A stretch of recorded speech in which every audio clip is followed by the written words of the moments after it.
La différence entre l'homme des cavernes et nous, c'est le résultat de la science. Et ce n'est pas une opinion, c'est de la science. Notre monde n'est pas si moche. Quelle différence y a-t-il entre un psychopathe et un sociopathe ? Ces deux termes désignent des individus présentant un comportement asocial. D'une grande impulsivité, les sociopathes se comportent de manière erratique vis-à-vis des autres et n'éprouvent aucun remords. Ils sont donc souvent solitaires en raison de leur difficulté à s'intégrer, y compris dans le cadre professionnel.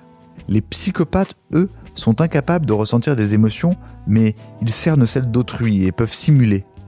Quand ils commettent un fait répréhensible, ils en planifient chaque détail. A l'inverse, les crimes des sociopathes sont désorganisés et spontanés. Au sens strict, ni les psychopathes ni les sociopathes ne sont considérés comme malades, car leur discernement n'est pas altéré. Ils sont donc responsables pénalement et peuvent être condamnés pour leurs actes. On distingue 3 types de psychopathes, précise le psychiatre et criminologue Roland Coutanceau. Premièrement, le fragile, qui connaît souvent la dépression, les addictions ou les scarifications.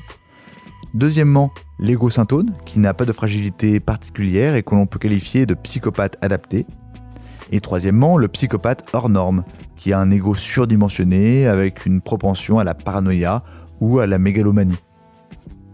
C'est dans cette dernière catégorie que l'on trouve les grands criminels, car le passage à l'acte leur procure un sentiment de puissance. Ces personnalités troublées peuvent évoluer, notamment en suivant des thérapies. Mais comme le reconnaît Roland Coutanceau, cela reste très rare dans les cas des psychopathes hors normes. Les tueurs psychopathes ou tueurs sadiques sont le plus souvent des hommes, dans 85% des cas.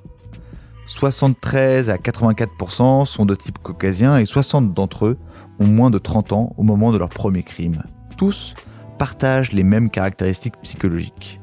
Premièrement, absence totale d'empathie et de culpabilité. Le tueur sadique choisit délibérément d'ignorer le bien et le mal pour pouvoir réaliser ses pires fantasmes.